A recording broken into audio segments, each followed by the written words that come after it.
प्रिय संस्कृत मित्रांनी, नमः संस्कृताय UGC NET paper 2 Sanskrit free classes. Welcome to film form YouTube channel. Unit 4 जो दर्शन साहित्य का विशिष्ट अध्ययन, जो हमारा यूनिट 4 चल रहा है और हमारा टाइम है डेली 6 PM और हमारा क्लास नंबर है 24 बाय नीदू चौधरी। ये हमारे सोशल मीडिया अकाउंट्स है जिसके थ्रू आप इजीली हमसे कनेक्ट रह सकते हैं। हमारे क्लास के लिंक यहाँ प्रोवाइड कराए जाएंगे।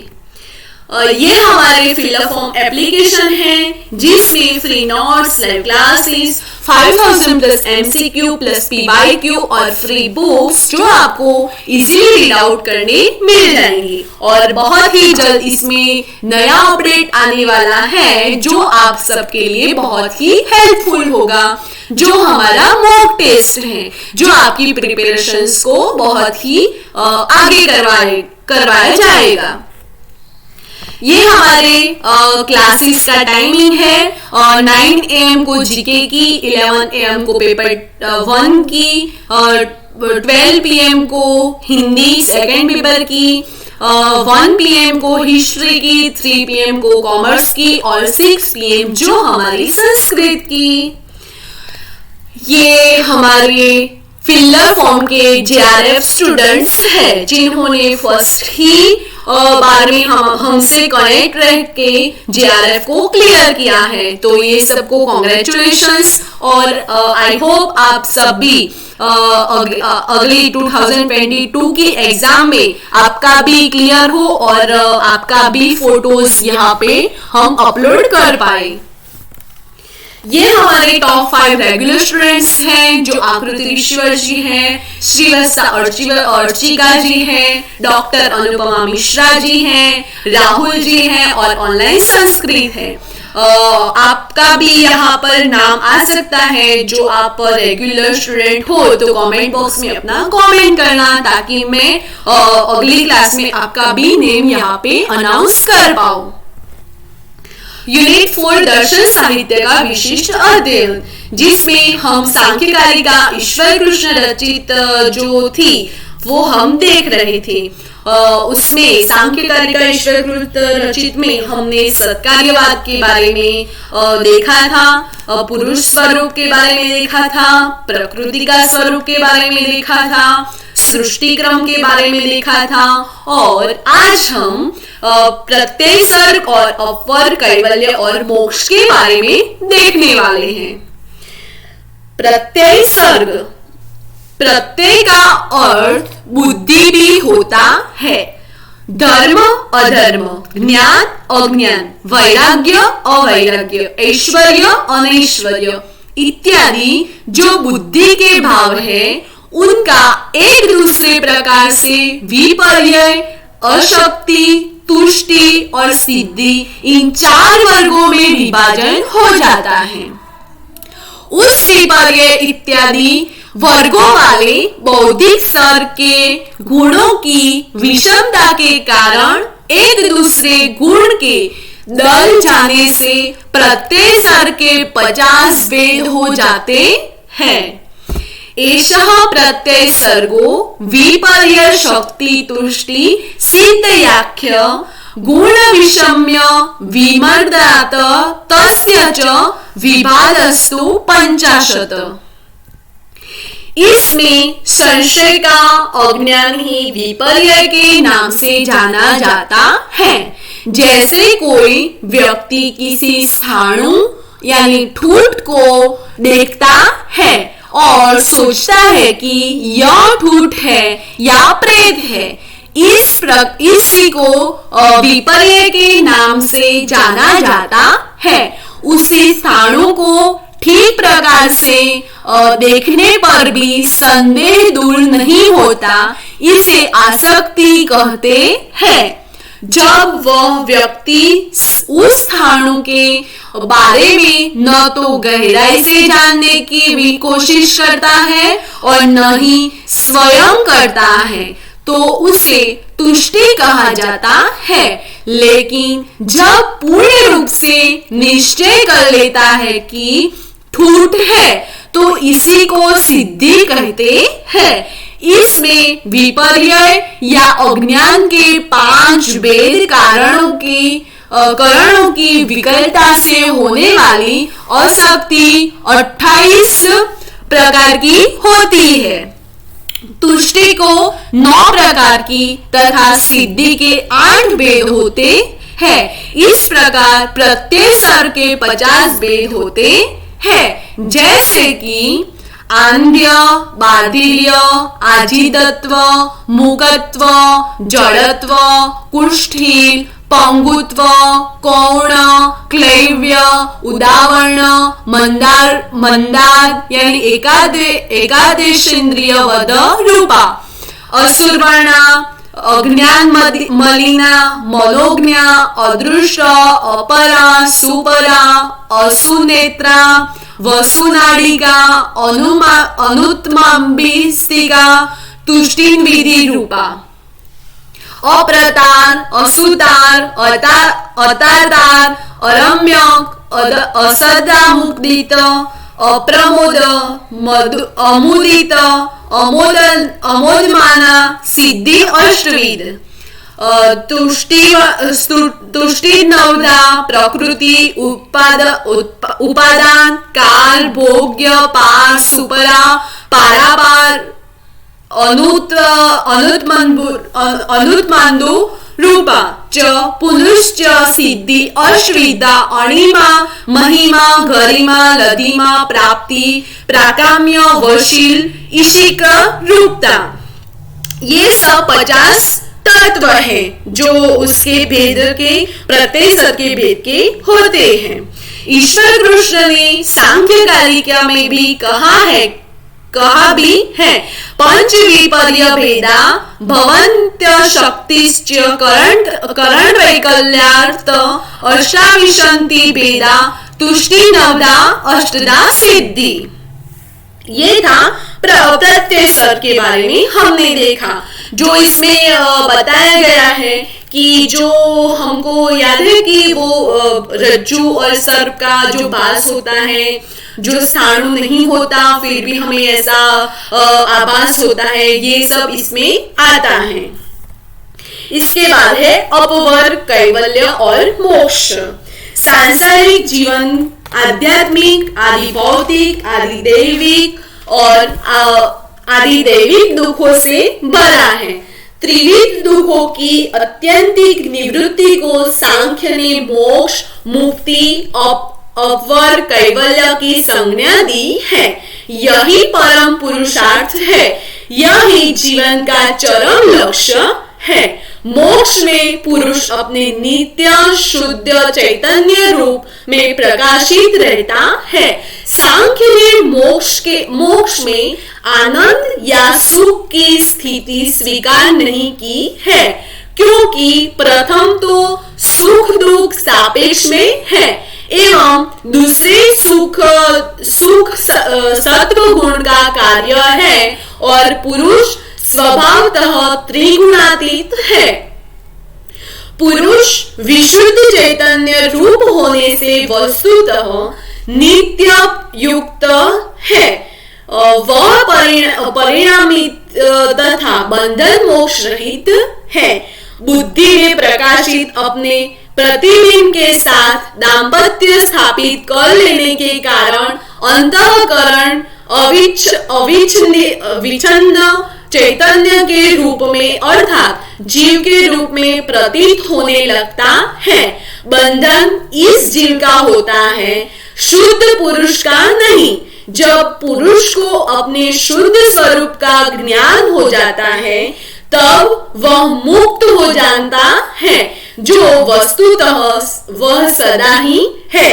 पुरुष के स्वरूप का अज्ञान बंधन है और स्वरूप का ज्ञान मोक्ष है। यहाँ तक आपको क्लियर होगा। उसके बाद है पुरुष को अपने स्वरूप का ज्ञान स्वयं को अचेतन प्रकृति तथा अंतःकरण आदि से सर्वथा भिन्न जान लेने पर होता है। ठीक है, यह विवेक ज्ञान है, पुरुष और प्रकृति के भेद का ज्ञान है।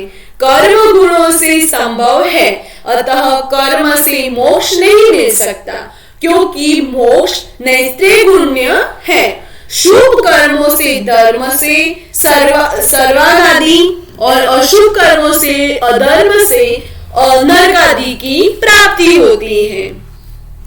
ज्ञान से मोक्ष और अज्ञान से बंधन होता है। पुरुष को जब इस प्रकार ज्ञान होता है कि मैं यह नहीं हूँ, न अस्मि, अर्थात मैं अचेतन विषय या ज्ञेय नहीं हूँ, मैं जड़ प्रकृति या अंतःकरण नहीं हूँ, मैं बुद्धि में प्रतिबिंबित चैतन्य नहीं हूँ, कि यह मेरा नहीं है, न मैं अर्थात जो भी ज्ञेय विषय है वह सब मेरा नहीं है, मेरा कुछ नहीं है। मैं ममकार से रहित हूँ कि यह मैं भी नहीं हूँ, ना हम, अर्थात मैं अहंकार भी नहीं हूँ। और जब यह ज्ञान तत्वाभ्यास में सुदृढ़ हो जाता है एवं निर्विकल्प अनुभव का रूप ले लेता है, जहाँ ज्ञातव्य शेष नहीं रहता, तब इसे केवल या विशुद्ध ज्ञान कहते हैं। एवं तत्वाभ्यासानं नास्ति न मे नास्मि परिशेषम अविपर्ययाद विशुद्ध केवलमुपद्यते ज्ञानम। यह विशुद्ध चैतन्य पुरुष का स्वरूप है और यह स्वरूप ज्ञान ही मोक्ष है। सांख्य जीवन मुक्ति और विदेह मुक्ति दोनों को मानता है। सम्यक ज्ञान होते ही पुरुष मुक्त हो जाता है, भले ही प्रारब्ध कर्मों के कारण यह संदेह बना रहे। यह जीवन मुक्ति के अवस्था है। इसमें देह रहने पर भी देह के साथ संबंध नहीं रहता, कर्म का बंधन नहीं होता, केवल प्रारब्ध कर्मों का भोग शरीर में होता रहता है। यद्यपि जीवन मुक्ति इसमें लिप्त नहीं होता। जैसे कुम्हार का चाक कुम्हार के हाथ हटा लेने पर भी पूर्व वेग के कारण थोड़ी देर घूमता रहता है और फिर वेग समाप्त हो जाने पर बंद हो जाता है। ये आप सभी को ज्ञात होगा ही। उसी प्रकार जीवन मुक्त का शरीर प्रारब्ध कर्मों के कारण चलता रहता है और उनके समाप्त होने पर शरीर पात होकर वीर्य मुक्त हो जाता है। यानी यहाँ पर हमें समझाया जाता है कि हमारा जो जीवन है, जो हमने प्रारब्ध के कर्मों किए हैं, उनके आधार पर चलता है। जब हमारे प्रारब्ध के कर्मों शून्य हो जाते हैं, तब हमारा जीवन भी वीर्य मुक्त हो जाता है। आई होप मैं आपको बड़ी आसानी से ही समझा रही हूँ, क्योंकि मेरी कोई बात ऐसी है ही नहीं जो आपको समझ ना आए, क्योंकि मैं सरल से भाषा में आपको समझाने का प्रयास कर रही हूँ। तिष्ठति संस्कार वश्च क्रमभिमिवद द्रुत शरीर प्राप्ते शरीर भेदे चरितार्थत्वा प्रधान विनिवृत्तौ एकांतिकमात्यतिकमो भयम कैवल्य माप्नोति। सांख्य के अनुसार पुरुष बंधन और मोक्ष से असंपृक्त है, अतः कर्णावच्छिन्न जीव का लिंग शरीर के रूप में बंधन होता है और उसी का मोक्ष होता है। इस प्रकार प्रकृति ही बांधती है और प्रकृति ही मुक्त होती है। अतः पुरुष का न तो बंधन होता है, न वह जन्म मरण रूपी संसार चक्र में फंसता है और न वह मुक्त होता है। यह तो प्रकृति ही है जो लिंग शरीर के रूप में नाना पुरुष के आश्रय में बंधती है, संस्करण करती है और मुक्त होती है। तस्मान् बन्ध्यते न मुच्यते नापि संसरति कश्चित् संसरति बन्ध्यते मुच्यते न नानाश्रया प्रकृति। जिस प्रकार एक नर्तकी रंगमंच पर अपना नृत्य दिखाकर दर्शकों का मनोरंजन करके रंगमंच से चली जाती है, उसी प्रकार प्रकृति भी पुरुष के समक्ष अपना प्रदर्शन करके निवृत्त हो जाती है। रंगस्य दर्शयित्वा निवर्तते नर्तकी यथा नृत्यात् पुरुषस्य तथा आत्मानं प्रकाशस्य विनिवर्तते प्रकृति। जब पुरुष प्रकृति के स्वरूप को देख लेता है तब विवेक ज्ञान द्वारा वह मुक्त हो जाता है और प्रकृति भी पुरुष को भोग तथा अपवर्ग रूपी प्रयोजन सिद्ध करके निवृत्त हो जाती है। ईश्वर कृष्ण ने इसी को लक्ष्य करके कहा है कि प्रकृति से अधिक सुकुमार कोई नहीं है। वह इतनी लज्जाशील है कि एक बार पुरुष द्वारा देख लिए जाने पर दोबारा उस पुरुष के सम्मुख कभी नहीं आती। प्रकृति सुकुमारंत न किंचित् स्थिति में मति भवति या दृष्ट स्मृति न पुनर्दर्शन पैति पुरुषस्य। सांख्य दर्शन के अंदर 25 तत्वों को अंगीकार किया जाता है और उन्हीं 25% पदार्थ के ज्ञान से जीव आध्यात्मिक आदि भौतिक या आदि दैविक इन 3 प्रकार के दुखों से सर्वथा छुटकारा प्राप्त कर लेता है। सांख्य ने 3 दुखों के विनाश का कारण इसी विवेक ज्ञान को अंत में स्वीकार किया है। जैसे कि ईश्वर कृष्ण ने सांख्य कारिका में कहा है कि दुख त्रया भी दात जिज्ञासा हेतो तदपि दातके तदपि दातके दृष्टि सपार्था चैने कांता यंतो भावात। अर्थात संसार के अंदर आकर प्राणी मात्र जब आध्यात्मिक आदि भौतिक तथा आदि दैविक इन 3 प्रकार के दुखों का अनुभव करता है तब उस समय उन 3 प्रकार के दुखों के विनाश के कारण में जिज्ञासा उत्पन्न होती है कि उसकी निवृत्ति का कारण कौन है, और यदि वह जिज्ञासा दुख की निवृत्ति के कारणीभूत औषध सेवन अथवा कामिनी के उपभोग रूप दृष्ट उपाय से ही शांत हो जाती है, तो शास्त्र के आधार पर होने वाले दुर्विगम तत्व ज्ञान की क्या आवश्यकता है।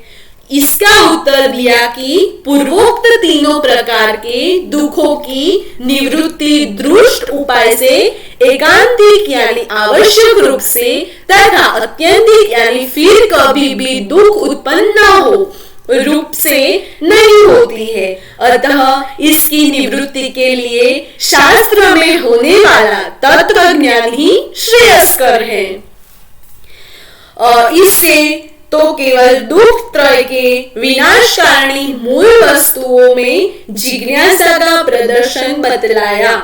वह दुख त्रय से विनाश का कारण कौन है, इसका स्पष्टीकरण ईश्वर कृष्ण ने आगे की कारिका में किया है। दृष्टवानुश्रविक रवि शुद्धि अक्षयातिशय युक्त तद्विपरीत श्रेयान व्यक्ताव्यक्तज्ञ विज्ञानात्। इस प्रकार व्यक्त अव्यक्त प्रकृति और ज्ञेय पुरुष इसके भेद ज्ञान से ही दुख त्रय से छुटकारा प्राप्त होता है। इन 25 प्रकार के पदार्थों का अंतर्भाव ईश्वर कृष्ण ने केवल 4 पदार्थों में ही कर लिया है। मूल प्रकृति विकृति तर्मः दाता प्रकृति विकर्यत सप्त षोडशस्तु विकारो न प्रकृति न विकृति पुरुषः। अर्थात संसार की रचना करने वाली मूलभूत प्रकृति किसी भी कार्य यानी विकृति नहीं है, अपितु वह समस्त चराचर विश्व की कारण यानी अविकृति ही है, और महत इत्यादि 7 पदार्थ किसी भी कारण यानी प्रकृति, किसी के कार्य यानी विकृति दोनों माने गए हैं।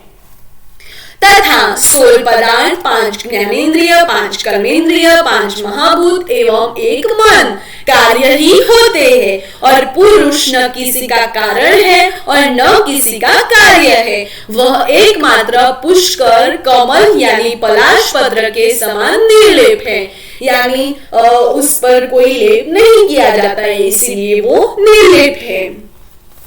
आई होप आपको ये क्लियर हो गया होगा। हमने आज देखा प्रत्यय, सर्ग और अपवर्ग, कैवल्य और मोक्ष। यहाँ तक हमारा सत्कार्यवाद का जो था वो हमने क्लियर कर लिया। उसके बाद हम नेक्स्ट क्लास में वेदांत सार जो सदानंद कृत का था वो हम देखने वाले हैं। उसमें हम अनुबद्ध चतुष्टय, अज्ञान, आध्यारोप, अपवाद, लिंग शरीरोत्पत्ति, पंचीकरण, अपवाद एवं विवर्त, जीवन मुक्ति, ये सब हम वेदांत सार में हम आगे की क्लास में देखने वाले हैं। थैंक यू आप सबको जुड़े रहने के लिए, हमारे से कनेक्ट रहने के लिए, और आपका फीडबैक, आपको क्लास कैसा लगा, आप कमेंट बॉक्स में अपना कमेंट करना, ताकि हमें भी पता चले कौन रेगुलर स्टूडेंट्स हैं, कौन रेगुलर नहीं है, और हम रेगुलर स्टूडेंट टॉप 5 जो पहला कमेंट आएगा, जिसका टॉप 5 में कमेंट आएगा, वो स्टूडेंट के नाम हम नेक्स्ट स्लाइड में शो करने वाले हैं। तो जल्दी से जल्दी क्लास को देखकर उसको आप कमेंट करके अपना फीडबैक दीजिए।